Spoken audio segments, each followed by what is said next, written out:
All right, special edition here on Black and Gold Banneret and Night Shift. Jeff, Sharon, Kyle Nash with you here and joining us now.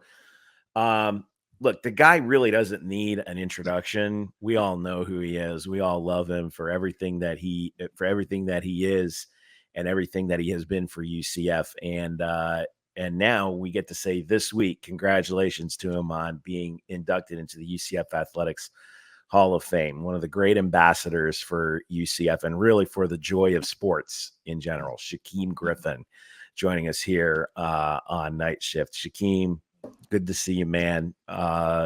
This is the first time that you and I have had the chance to talk at length. I know you and Kyle have been here before, but years ago, man, Jeff, but yeah, it happened yesterday. I don't know how it happened so quick, man, but it's good to see you, man. How are you?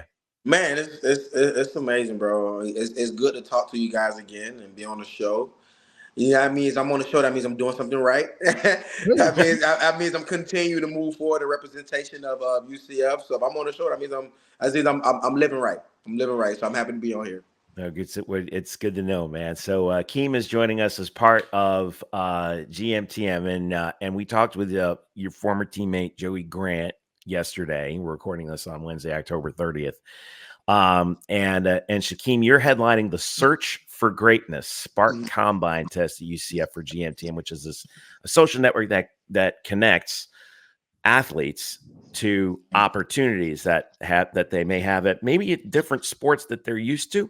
Mm-hmm. Which is something that I know that I think is near and dear to you, right? Because not only, I mean, obviously we know you as a great football player, but people forget how good of a track athlete you are, and shout out to our boy Todd Graisley who helped to set this up because you told us right before we came on, he knew you when you were a teenager, Yeah. when you were a track athlete. So before we put on our nostalgia hat, tell me about this combine and what you hope to achieve with it. It's going to be on November 9th, right? Yeah. So right now, November 9th, the combine is going down right in University of Central Florida, where the opportunity started at for me and Joey. So it's always a feel good thing too to be able to have the support system of UCF to be able to allow us to have this event. And it just goes to show the support that we have. It goes to show the support that we're trying to give, and they're supportive of it. And with GMTM coming this next week Saturday, I just want everybody to be open minded and be prepared and ready. Doing different sports is never a bad thing. If you're good at it, it's always good to add to your arsenal, and that's kind of how I grew up. I was a track athlete that made me better for football, and now I'm having the opportunity to actually start training for track again. My goal is to be a part of the Olympics or the Paralympics. Either one, I will be a part of it though. 2028 in LA, I'm going back to track. I'm running and I'm jumping again. And being able to be a part of that function and being able to not only be a part of it, but to be able to open opportunities for other people who may not seen that they had the shot in the beginning, we're open this door back up for you. So embrace it with open arm, embrace it with unwavering faith and focus, and be a part of something special. And like you said, like you said before in the beginning, being able to access opportunities to different sports. We even was able to access jobs for people who left college and didn't know what was next for them. Obviously you get your degrees, and sometimes it's about who you know for you to really access what you just got. And sometimes it's a process. It's real tedious. And if you're athletic, go put some on tape. We end up being able to access jobs in NASCAR for people to be a part of the pit crew. That's a $300,000 a year. Out of college, I mean, shoot, I wouldn't be mad about that. I don't that's know who would be that's with that's that. that's Yeah. rookie that's rookie minimum, man. Like, yo, come on. After taxes, like, so when you able to, be able to put that in front of people, I'm reaching out to a lot of the players that I played with who may trying to be still figuring out what's next for them. I'm reaching out to a lot of track athletes who still figuring out life outside of sports. And it's just like, while you still figuring out life out of sports, how about you just put up a 40 real quick? How about you just put up a broad jump and allow us to do our due diligence for you while you still doing your thing? We're not telling you to stop doing what you're doing. We're just telling you this access. You have access to this opportunity. Just put it out there and let us do our due diligence. And when you get that phone call, be like, yeah, Team USA wants you to join the bobsledding team. They're going to give you this sponsor with Adidas and whatever case may be. Would you like to be a part of it? Well, now you have a choice, and that's it. We want people to feel the confidence in having choices. And it's, even with transitioning from outside of football, one thing that for me was transition is tough for a lot of people because, it get limited to choices to make now. Yeah. Oh man, what's new for me? What I'm gonna do? Am I passionate? What can I? And it's like if we can just throw more opportunities for you, you'll feel more safer. You'll feel more confident about transitioning from something else to something different. And for us to be able to open up that platform from not just people in the U.S. but all over the world, it just shows the importance of us serving. And a lot of that stuff is started from where we grew up, being a part of UCF and being a part of a serving community in school. And now I was like, okay, let's put it on a more broader scale. UCF is so innovative, and now guess what? Look what we're doing. We're innovating opportunities all over the world for people, and we're starting here at UCF. Of course, we're gonna hold that trophy up. That's that national trophy for us. We're still doing it, and I bet everybody else gonna be trying to catch up. Like, man, they always doing amazing things. I know.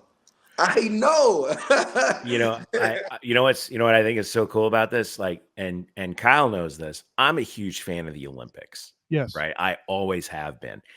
And, I'm used to seeing, most athletes in the, who go to the Olympics representing Team USA and actually a number of other countries, they go to only a few different schools, right? I mean, I think of like Stanford, Cal, Texas, USC, a few of them.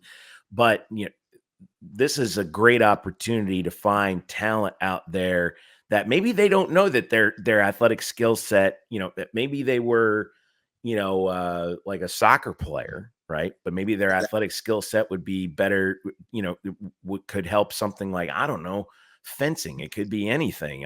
You know what I think of, and you mentioned like bobsled, Shaquem, and we talked about this with Joey yesterday. Like, I remember when Herschel Walker was on the United States bobsled team. With Willie Gault, right? The Bears receiver. I can't remember if it was Willie Gault. About putting force into the ground. But I was like, how many other people out there who, aren't, somebody with the athletic talent of what Herschel Walker had, NFL player for years, but certainly have the talent to help, Team USA or their native country, perform well at the Olympics. How cool is that? And I think that's exactly that. You just do what you do best. Yeah. Put some numbers out there and allow us to be able to do the due diligence to figure out what's the next thing. And then you'll have other scouts and other opportunities to be able to have them come tell you, hey man, we based off of these numbers, we think that you're the best fit for us in this frame of work. Yeah.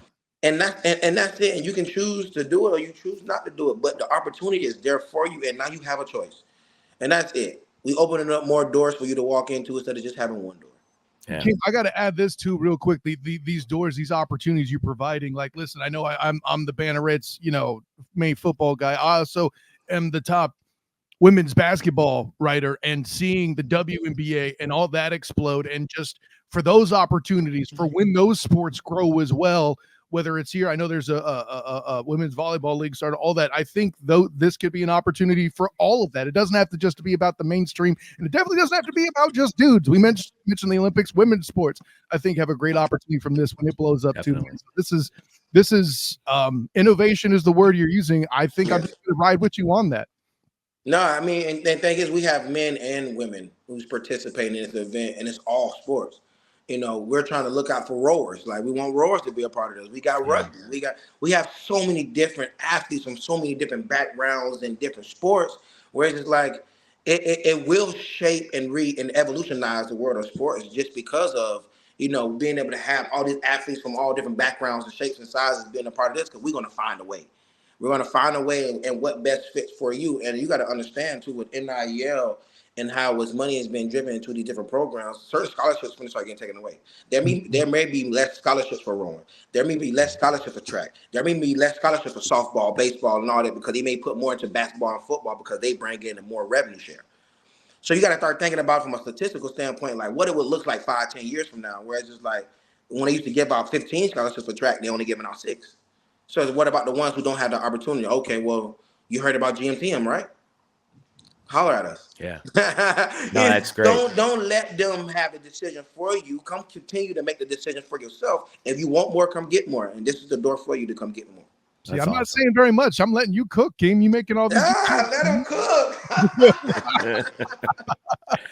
I can't. All right, so we got to get to the thing at hand because I mean, first of all, look, you were always Eric Lopez and we've been following the UCF Athletics Hall of Fame since we started doing this, even when we were younger. Look, Keem, you were going to be the most obvious person to ever get into the UCF Athletics Hall of Fame, right? But tell me about the way it was revealed to you at the football dinner, and you were genuinely surprised at how it kind of how they revealed it to you. But take us back to that, because it must have been such a cool moment to realize that this is really cool. I can't even imagine how hard it was to keep that information from me. Everybody kept talking about, like, we just want to tell you, because it's like, I didn't know after 7 years you get, votes and ballots. So 7 years was my year, this year. Yeah. I didn't even know that. Now, you asked me, was I paying attention to the 7-year frame? No, I was not. I didn't know it was Time 7 flies, years. right? Right? So Stuff to do, But yeah, so they called me and asked me to be a part of the event and come speak and be like the keynote speaker. So I'm looking in the business frame of mind. It's like, okay, I need to have this mic. I need to have this, certain lights. I'm like, I'm in it. I'm like, yeah, I'm gonna be the keynote speaker, and I can't wait to show you guys what I've been doing over the course of a year and a half, 2 years after retirement, becoming a motivational speaker. So my mind frame is just like, I'm coming in there. I'm gonna speak. I'm gonna speak life into UCF right now. I'm excited, and literally, after I go up on stage, it's like, you got 10 minutes to speak. And I was like, you know what? I'm going to give them the punchlines they need to know right now. So I'm speaking, not even thinking, like, I'm going to, you know what? If I'm getting done speaking, they're going to feel so empowered. It's going to make me feel so good. And after I got done speaking, everybody in the crowd was clapping. I was like, yeah, that felt great. Wow, finally, it's like a full circle, right? I used to sit in these seats with my jersey on, talking to donors, and now I'm in a suit on the stage speaking out to the next team, the next generation, the next, the donors of the UCF. And after I got done speaking, they were telling me, like, stay on stage. We got a gift for you. In my head, I'm like, oh, forget a signed jersey. Cool. Like, oh, that's lit. Everybody signed a jersey. They give it to me. All right. And then as they walking up, I don't see no jersey. I don't see anything in a gift form. So I'm like, now I'm just sitting there like, okay, nodding my head, like, all right, I don't know who's gonna bring it out, where it's coming from. I literally thought I was gonna get an object. Like, I thought I was gonna get like a jersey or a shoe. I don't know. And as the president was speaking, it was just like, it's so good to have, to be able to call, guys back here and to let them know that they're getting inducted into the Hall of Fame. And I was like, I'm the only one on this stage. I was like, hold on, wait, you got me? And then, bro, it's like, mine was like, it's crazy because I tell people, like, me doing motivational speaking is one thing, but obviously life is always life for all of us, right? You're always gonna have those moments. And for me, is, previous to me receiving that accolade, I was going through things in life. Like, I'm having those ups and downs and like being strong, overcoming. So when I'm speaking, I'm not only speaking to the crowd, but I'm speaking to myself because it's a reminder.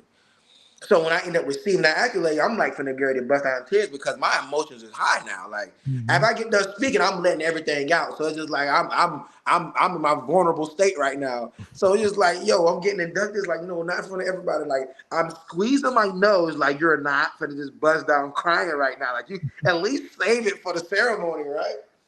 And it's just like, it felt like a dream, dude. It felt like a dream. Like, it's like, even though I walked away, oh, you a Hall of Famer. Like, I'm signing stuff, and I was like, should I put HOF on it now? Like, Yeah. do I start this now, or should I wait until it's like official? Like, that's how like unreal it was. I didn't even know what to do, right? And I feel like that's the best experience, and it's so authentic and real because y'all hid it from me, and I appreciate that was so tough. And when y'all brought it out in perfect timing. And I honestly, I couldn't ask for a better revealing than that. So, Keem, I got to talk to you about, obviously your UCF career. And we were talking with Joey, and, you were there in 2013. You redshirted in 2013 for the Fiesta Bowl year. I think people forget that. Like, you were there for that. I was there for a while. You bookended like the two greatest seasons in school history, right? So, 13, 14, everyone knows about what happened at 15. everything, the whole program seemed to fall apart. And then Scott Frost comes in 2016.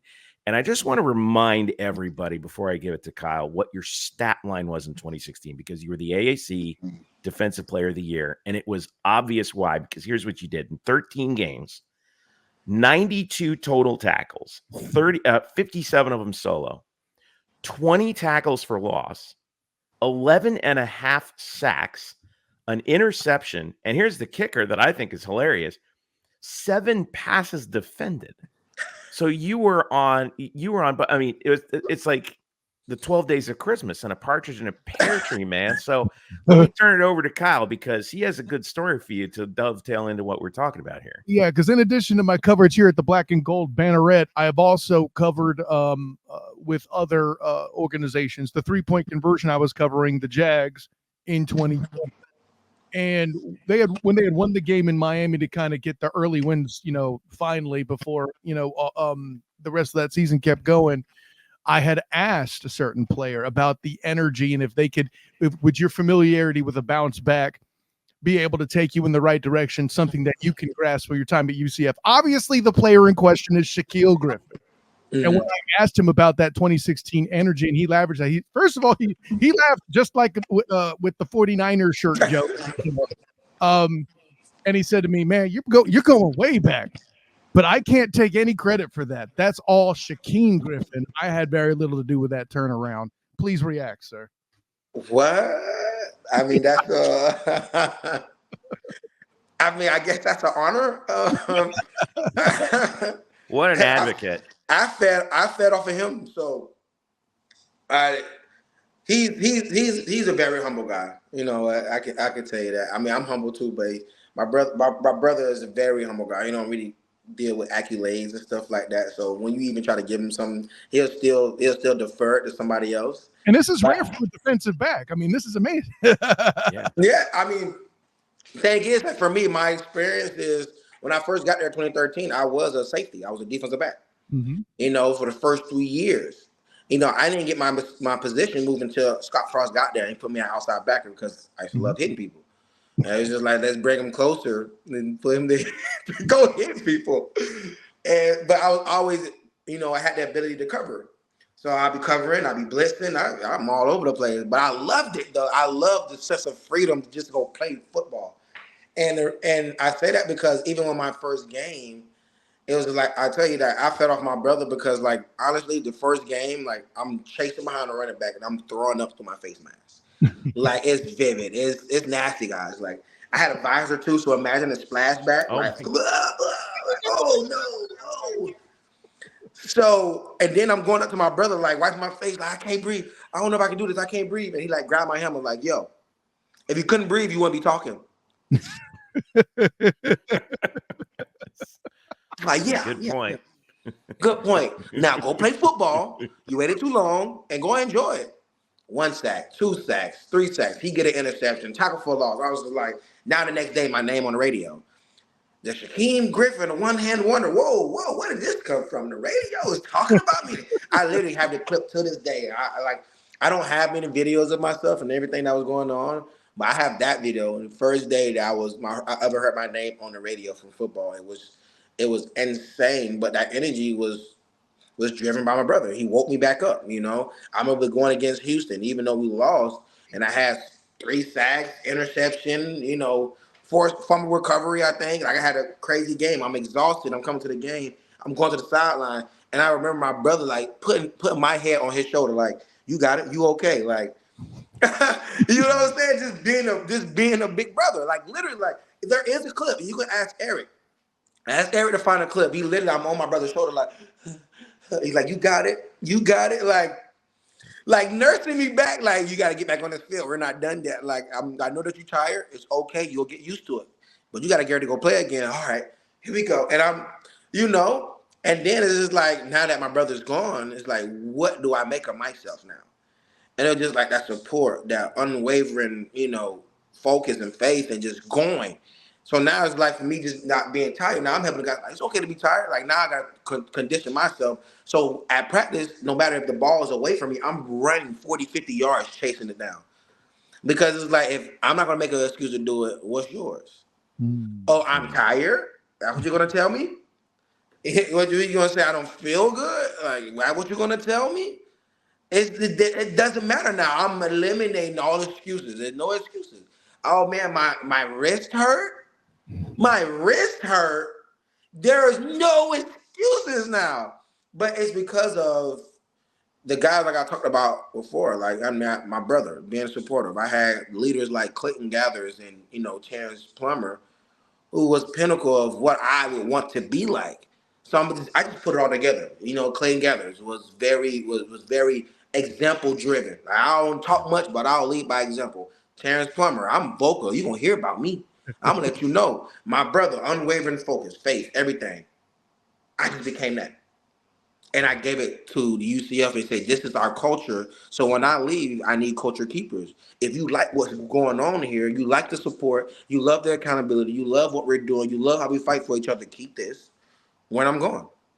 And it was so amazing to see that we left undefeated, went undefeated again. It because and you can feel that you can feel that them guys fought for each other. It meant something to them. With the NIL deal being the Wild Wild West is a little tougher now because you're gonna get multiple new people. Like I spoke to UCF, they had 50 new players. That's a whole team. Mm-hmm. Yeah. So it's hard to keep that cultural inside when there's nobody there to keep the culture. Yeah. But I just know what that looked like, and that's why I applied it. So it will have to be somebody else who wants a very healthy culture, because a healthy culture wins games. When everybody's not buying in or not, feeding off each other, you just out there playing football and you just hoping that your playmakers make plays, and you can't just allow everybody to just depend on one person. Like it takes offense, defense, and special teams. You know what I'm saying? It takes the trainers, it takes the coaches, it takes everybody. If a trainer out there who just high energy all the time, you never know who's feeding off you. If a coach out there always keeping your head up when you're down, we need it. But everybody have to play a part, play their role, buy in, and continue to do it with unwavering focus and faith. And that's what we exemplified at my senior year, going undefeated, and we wasn't always winning every single game, but we'll come back and freaking win. Yeah. We're gonna protect every blade of grass. But Kingsley's gonna get the ball back and score no matter how hard it is. He's gonna take his hits if he need to. And we have people who's gonna make plays, and we believed in it. I mean, we bought the field goal against Memphis, and we went like triple overtime. People just ain't just blocking field goals. We had to first of all, we had to have faith that we can do it. Like I remember right before the play, I was just like, "Yo, what I need you to do is I need you to crash into him and turn his body. And if they cause a flag, cool. They just got to kick another field goal. We'll deal with it." They didn't call it. They grabbed his shoulder, and I just shot straight, the straight line. Like I'm literally my hip rub against his hip. We that close. I blocked the field goal.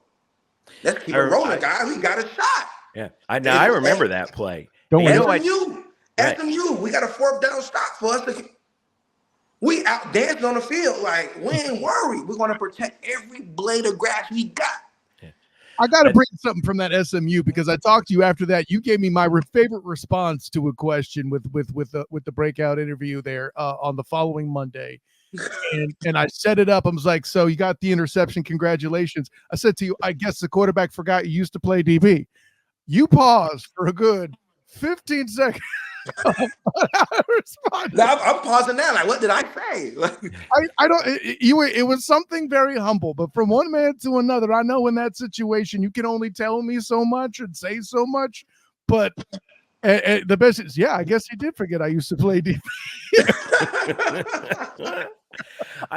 Keem, I think a lot of people think of, when we see you, we think of like particular plays, and of course, there's that famous photo of you getting the sack against Jared Stidham of Auburn in the Peach Bowl. But the play I think of, and I talked with Trey Neal about this a few years ago. Trey Neal was and the play with that, the one play that I think of you was actually the last play of the Peach Bowl, because as great of a game as you had, and just for everybody who doesn't remember, 12 tackles, 6 of them solo, 3.5 TFLs, 1.5 sacks.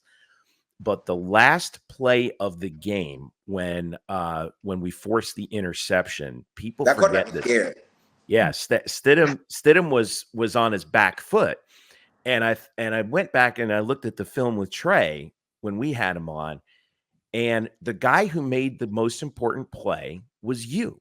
because you came off the edge, timed the blitz perfectly, and forced Stidham to throw a duck into the end zone. And I think it was Antoine Collier picked it off. No, it was Burkett.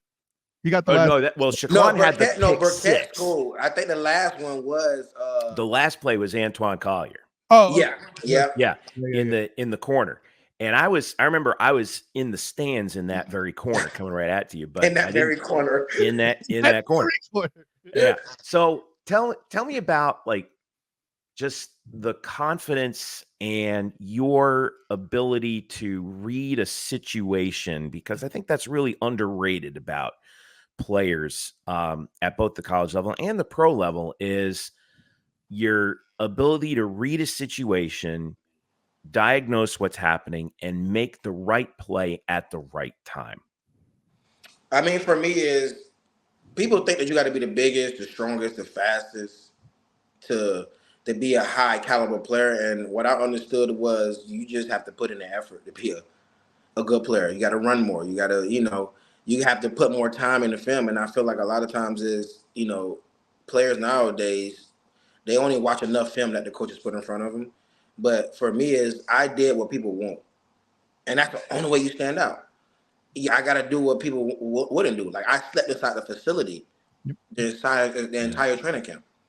Why? Because I can lift weights whenever I want to. I can watch all the film I want to. So I'm able to not only be fast, but move faster because I don't have to take as many steps as everybody else. I'm not here taking a false step, trying to figure out the play. No, I'm seeing what you're doing, and I know what play is coming, and I'm just going to meet you there. So it made me a better player because of I took more stress off of me trying to diagnose the play, and now I know what the play is. But that's me. That's the hard work that I'll put in watching film or stand up or trying to find certain plays where if I see this cue, I'm gonna go for it. And it's just me playing my part because I'm buying in. Like if I can be the best version of myself on the field, somebody else will make a play, and I'm okay with that. I didn't want to have to make every single play, but I know I can disrupt something for somebody else to make a play. I remember when it was a fumble. I remember going against Auburn, and I just ran into the backfield because I knew it was going to be it was a play action. And I ran into the quarterback, and the running back was like, "What's going on?" They ended up fumbling the ball. Or was it a fumble or was it a pick? I think it was a fumble. Trey Neal ended up getting the ball, and I ended up running around. That's right. Trey Neal on the fumble recovery. I ended up running around and doing a whole crackback. Like I crackback the O lineman. I'm just a disruptor. Like I'm just gonna come in like the play going this way. Oh, what's going on? And then now Trey Neal get the ball. Yeah, that play flipped the game too. But that's the point of me going out there and buying in, because if I can be my best, somebody else gonna make plays. And that last play of the game, I wasn't gonna be like, okay, let me go 70. Like, no, I need to go 120. Like, no matter how tired I am, I gotta give this, because if I lack, it may hurt somebody else on the back end. Like we all on a string right now. If I ain't giving pressure, that means my corner and safeties is covered more. And vice versa. If I'm getting the pressure and they ain't guarding, they just throwing check downs and open passes. But we all buy in. We all hitting on all cylinders, all 11 on one string. If I go hard and I disrupt the ball and he throw off his back foot, okay, opportunity in the air. What you gonna do with it? Yeah. And that's how we celebrated each other. Like Mackenzie, even from the offense point of view, Mackenzie, if he had a bad ball or if they got a turnover, you know what? Keep your head up. I'm gonna go get this ball back for you. And you go do your thing. Go show us what you got. Like, don't worry. Hey, get some water, relax. You know what you need? I need a drink. You need to cool down a little bit. What's up? Hey, don't get too comfortable on this bench. The ball gonna come right back to you. And then now the whole defense is going out there hyped up. Like, we gotta hurry up and get this ball back. You guys got 3 downs. Y'all got 3 downs and y'all playing it. Offense, the opposing offense looking at us crazy. Like, why are they talking to us like that? Hey, listen, man, my quarterback ain't feeling too well. Y'all got 3 downs. Go have as much fun as you want, but you only get 3. All right, now we got the ball back. Mackenzie, go do your thing, brother. We told you we're going to get it back. And we're lifting you up. We're lifting you. And we can't win without Mackenzie. We can't win without Traquan. We can't win without Aaron Evans on the line. We can't win without, Taj McGowan in the backfield. We can't win without our people. Everybody got to do what they got to do. Confidence is contagious. Since you mentioned Aaron Evans, Shaq, I got to go ahead and plug my Aaron Evans original over here in the studio too, by the way, just so you see that there in the background. I had to do the thing, Jeff. I'm sorry. It's the O-line love, which translates perfectly. You call yourself a disruptor. me being a tackle, you and I would be natural enemies on the field. This is why you a problem. You big enough to where I can't just pancake you. You're fast enough to where I got to do a kick step. It's just a bad place to be, man. That's all I'm gonna Uncomfortable. Uncomfortable. I got to tell you too, Keem, like, and when you were drafted by the Seahawks, I mean, we were all to all of us, we were so proud to see that. And I'm always curious about this, especially with UCF players who get to the pros. Like, describe for the fans who have never really been there, like inside the helmet, just the leap that you have to make from being a college player to an NFL player. Because what is the real, trying to word this the right way, what is the biggest difference, like when you make that leap from college to the pros? It's like, whoa, this is a whole different world. We hear about it all the time, but how would you describe it from your experience? You got to grow up. That's it. Some people think that it's so like yeah, from a physicality standpoint, it always goes up. Mm-hmm. High school, we hit harder than college.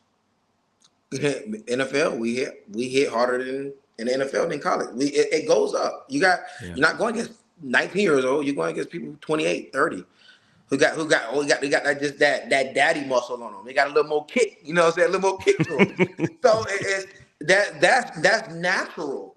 People are like, oh, you got to get prepared for that. No, you just continue to get stronger. Your body is going to continue to grow. You're getting older. The thing is, mentally, you have to grow up. Because if you go there thinking that, oh, I made it because I got drafted, you didn't make it. People think drafting is making it. Like, making a team is making it, bro. Yeah, getting drafted and just being there ain't making it. You just made it to the door. Are you going to walk in it now? And that's the growth part of it. Like, are you ready to walk into this door? Because when you walk into this door, not only you got to grow up, you got to create a routine. You got to stay disciplined. You got to be comfortable with being uncomfortable. And you're going to still have life issues. Now you're reaching this amount of success, and now everybody is going to be pulling at you. And you still have to remain focused on the task at hand and you being a football player. And you are here to help this team win. You're going to have losses. You're going to have wins. You're going to have people attacking you. You're going to have fans who will attack you after a loss. And you'll be driven by social media. You have to grow up and become a pro. You can't be a pro and act like you're in college. You can't sit there and get comfortable or you're going to get cut. You can't sit there and think that everything is going your way or you're going to freaking miss out on opportunities. You're going to make mistakes. You can't be acting scared of the opportunity because that's when you miss the opportunity.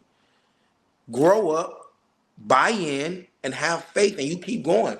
Injuries come; it comes with it. Can I tell you that anybody go to NFL and not have injuries? I don't really know a lot of people, but that's part of that's the growing up part because you know it comes with it. Are you willing to deal with all of this and stay disciplined within it? My coaches always say is the person who can stay disciplined in this game the longest is the most successful. It's not about the more, person who was a freak athlete at the combine or this and that. Like Tom Brady wasn't a freakish athlete, but he was disciplined. Yeah. He did things over and over and over and over. And then it was a standard. So when people came in there and Brady got on you, it's because that's a standard he held. I can't have little boys. I need grown men. Because I want to win, and only grown men win Super Bowls, not little boys. Yeah. Hearing you talk, I can see why, you fit in so well in Seattle for 3 years, because I've heard Pete Carroll, your old head coach, say a lot of the same exact things. And it's no wonder you fit in so well with their culture there. What is that culture? What was that culture like in Seattle playing for Coach Carroll? It's different, man. There's no culture like it. And for him to be an old coach and not having old ways is so impressive to me. Yeah. Because he made us see that we're bigger than football. Because you get caught up in it. You so locked in. Like my brother will use, I'm addicted to this. This is my addiction. My addiction to my craft, my addiction to football, my addiction to this is what I want. Can nobody take me from that? That you will mentally feel that, okay, I don't know what's me outside of football. This is where I'm at right now. And Pete Carroll, even the the social justice movements and stuff like that, and he'll allow us to remember that we was human beings and not just entertainment, little pieces to a puzzle or a pawn to somebody else's game.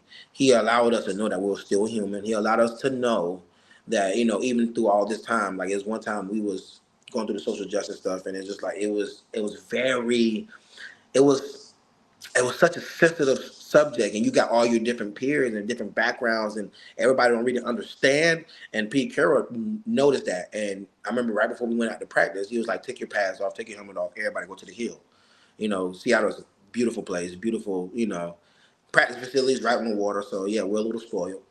He was like, "Yo, sit on the hill." We looking out into the water and stuff, and it was just like he'll allow us to like tell our stories. Like I was telling one of my stories about my time with the police officers, and being degraded in so many ways because of the color of my skin. Is like my peers wouldn't have understood that because they probably never lived it. And I gave my experience, and they'll ask me a question like, "Be open. Like, how did you feel?" Like, the only thing I felt was I just want to get home. That's my rookie year. I'm in a nice car, a BMW i8, my first little expensive car. It got the little butterfly doors and all that. I'm riding through my old neighborhood, and police officers like, "What is the car doing in this neighborhood?" And he snatched me out the car. They put me on the floor. My mom was behind me crying and freaking just going crazy because obviously she don't want nothing to happen to me. I didn't do anything, but it's just because of what was going on. Yeah. And it's scary for me, but only thing I can think of, I just want to get home. Like, I don't want no problems with you. I don't know what's going on. Check what you need to check. I just want to get home. Luckily, one of the other officers that pulled up, I went to school with him. And it's like he helped me up. And it's just, I'm so sorry. And I'm just like, it's all good, bro. Like, thank you for being here. Because obviously I don't know what this other officer, he might be going through a rough day. But it's like those experiences that we have to deal with that is scary. And it's like, now my peers is like, how can I step up? Like, using your voice, using your platform, knowing that it's just like, it's not about the color, we're still human. And it's like, now that you understand, it's just like he was just having a bad day. It's like, I'm gonna take it out on this black guy. And it was just like when you able to have a sit down and have some real combos, and it was like we spoke and everybody started coming to speak up about a certain experience. And for all of us to kind of bring in those emotions, now we're discussing how can we help instead of just like letting it be on me or letting it be on Russ. Like, no, all of us can contribute. And I was like, we would never known that. Let's Pete Carroll allowed that. And that's made it, and that's just a tribute to him because he let you know that you're bigger than football. Like, yeah, this is something that you're doing, it's something that you love, but don't think that this is it for you. Don't think that this is only the thing that makes you. It's football. Like, no, it's not. You're bigger than that. And that's why me transition to where I'm at now, me being able to hold on to that. And like, I will never second guess myself. I'm like, oh man, I'm just a football player. I'm not nothing out here in this world. I'm way more than football. How much did getting the Nike ad kind of give you the opportunity to embrace that and also put out the message that you're doing? Say that one more time. How much did the Nike ad help you put out that message and help you, understand the power you have with the platform? I mean, I was young. I mean, I was still learning about how big of an impact I was. You come from not being famous to just, so I had to give myself a grace. I didn't know how motivational I was. I didn't know. Combine was a lightning rod for you, man. Like, it shot up, dude. I didn't know I was inspiring. I was still trying to be a football player. So the Nike ad definitely did some due diligence for me because they allowed people to understand the message that I was kind of giving before I even knew what I was actually doing. I was in the midst of becoming a starter, becoming a football player, being in the NFL. And Nike, I signed with them before I even got drafted. Mm-hmm. So they was already dialing up these messages and these different quotas and, and like, yeah, I'm rocking with it. I'm loving it. I was like, man, this is who I am. Like, I'm really motivating so many people. And I had to get used to that. I remember after the combine, I'm in Miami.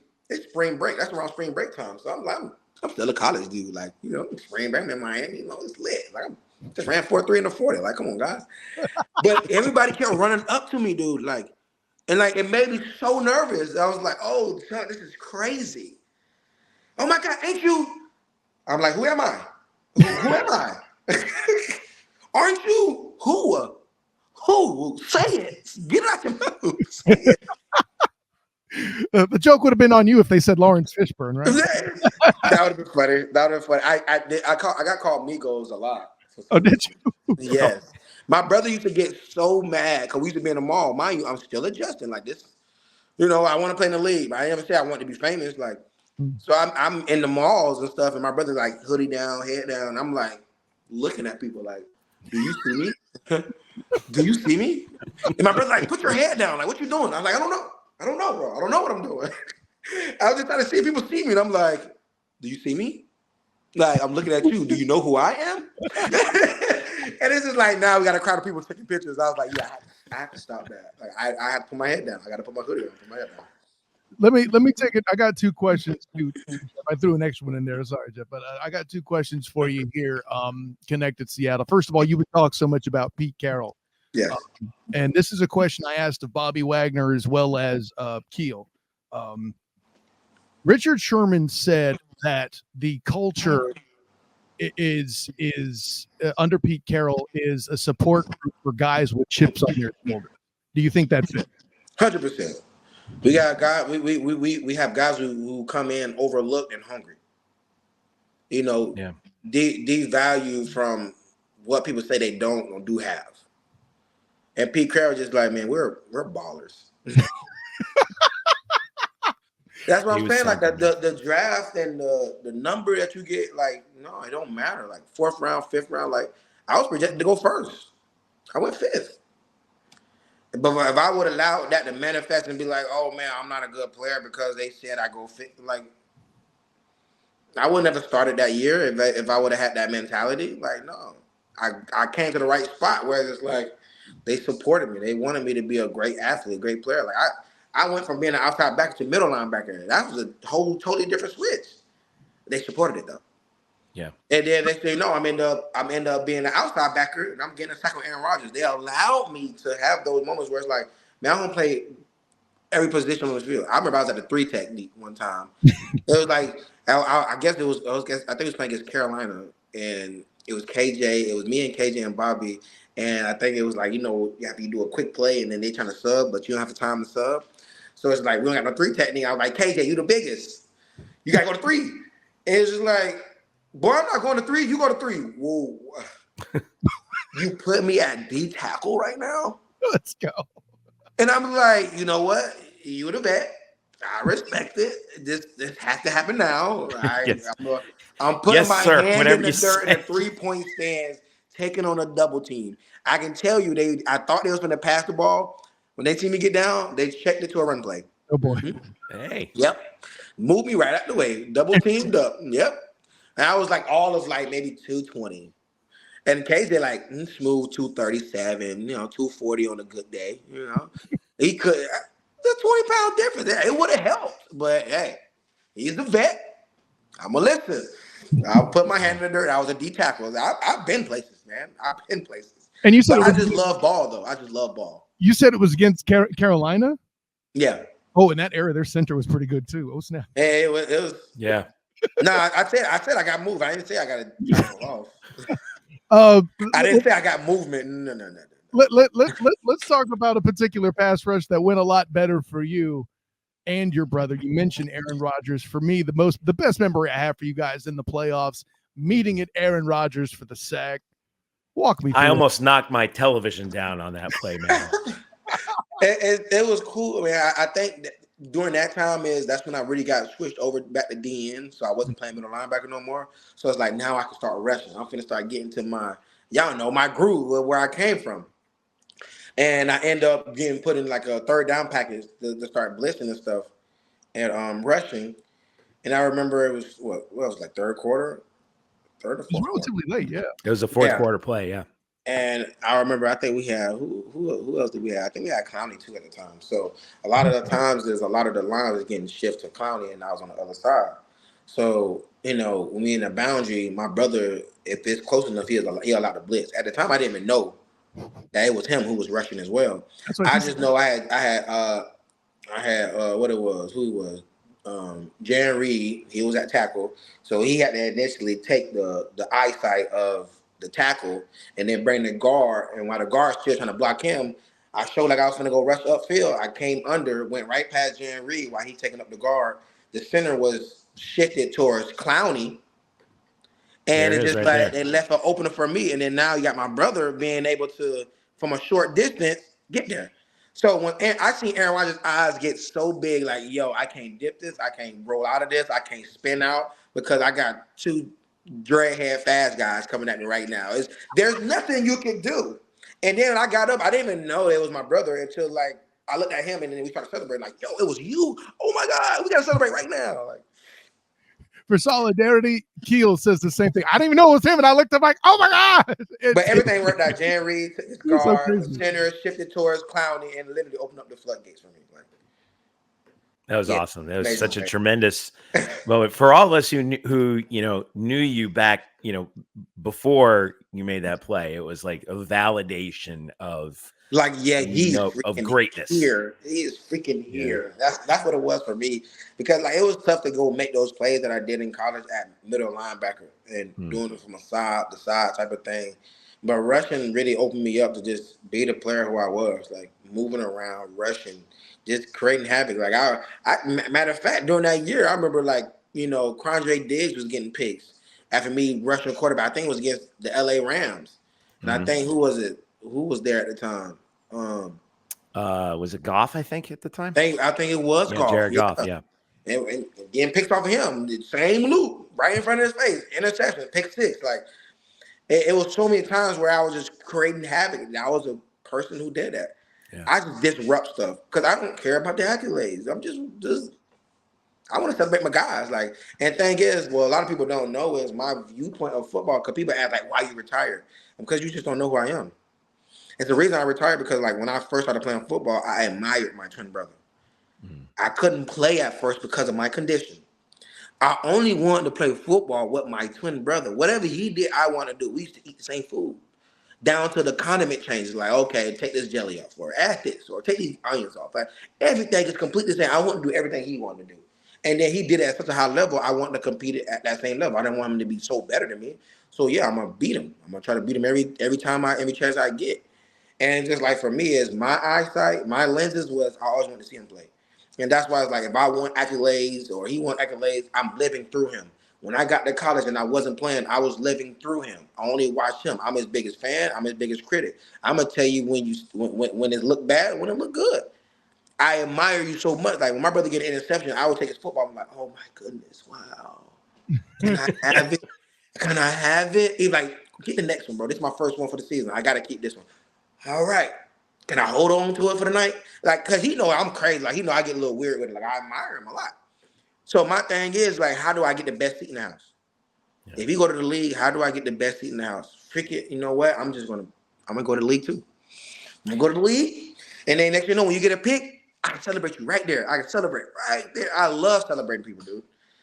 And so happened to be, I get accolades too. Like, I'm trying to go play football with my brother, and guess what? I got all these accolades. Now I'm getting done into the Hall of Fame. Wow.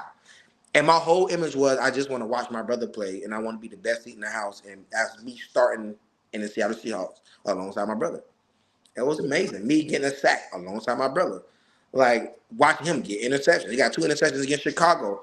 I was flipping out crazy because mind you, I'm a brother and I'm a fan of him. People ask, do I watch football? I say, is my brother tying up his cleats? Simple. Do you watch football? Is my brother tying up his cleats? Then I'm watching it. If my brother ain't tying up his cleats, I'm finna go play like chess or something or read a book. Go ahead, Kyle. And then you got to a point at the end there, Keem, where Shaquille had the best seat in the house for you sacking Aaron Rodgers in the playoffs. That was his best seat. That's right. It's full circle, dude. But it gave me something to chase. It gave me something to aspire to be a part of. It's just like, that's what my brother's still playing right now. A Pro Bowler, you know what I'm saying? He 8 years, just like, he makes football exciting for me. You know, I love watching Ray Lewis. That was like the person I used to look up to, you know, and I ain't watch football like that, but I'll see all the YouTube highlights. You know, YouTube was my generation, so it was cool. Like, I can watch everything I need. And then it's like from a impact of being a awesome player and just being an example of, you know, how you carry yourself as a player. My brother was it. Like, never too high, never too low. I'm just eager and I'm hungry, always freaking hungry. And I remember I used to listen to him in the tunnel.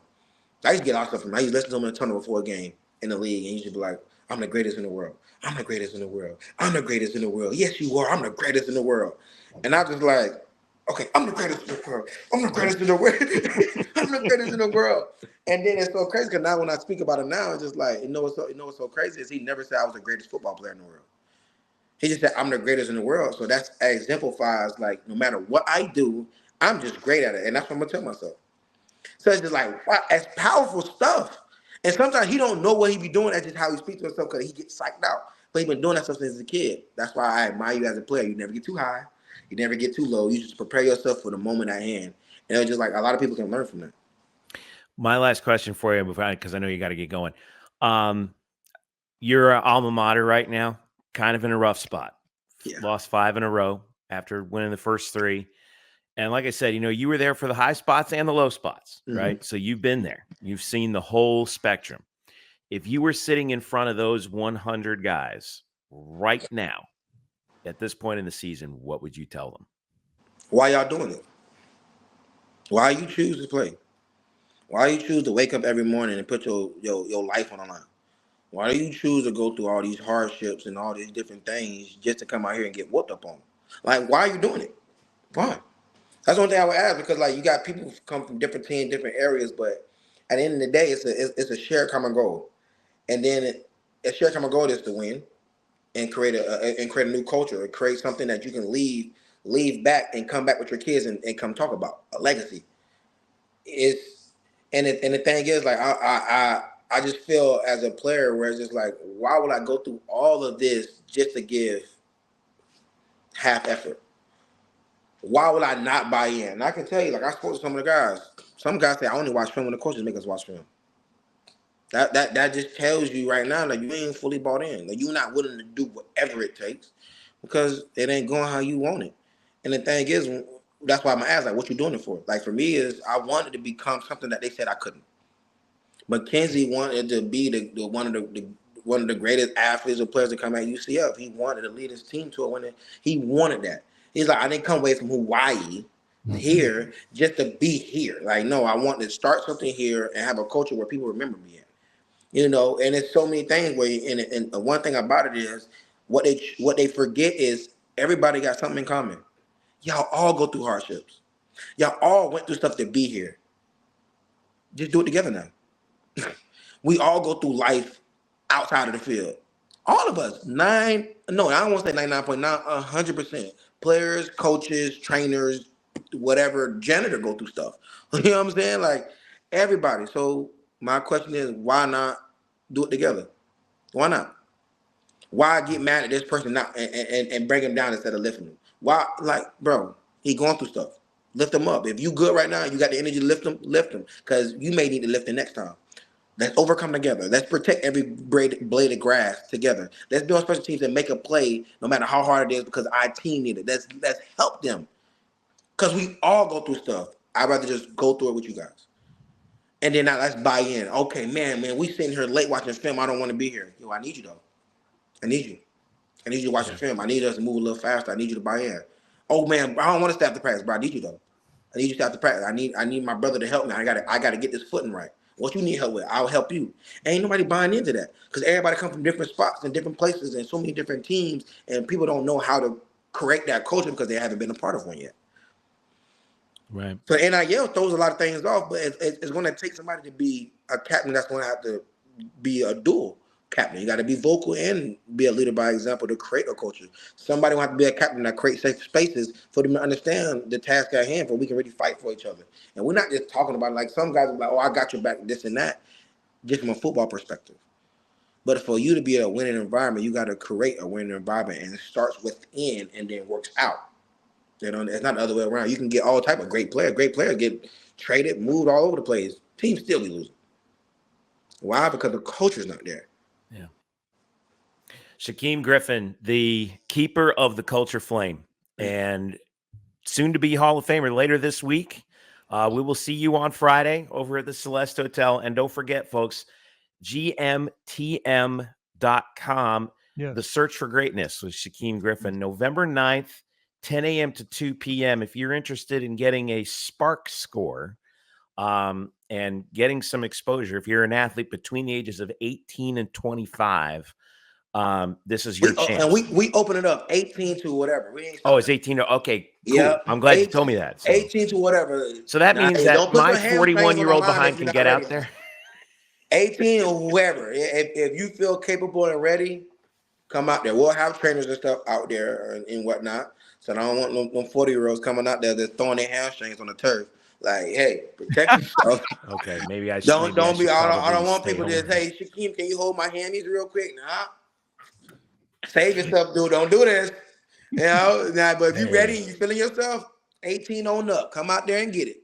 All right, Shaquem Griffin. Hey, thank you so much. It's good to see you. We'll see you on Friday for the Hall of Fame.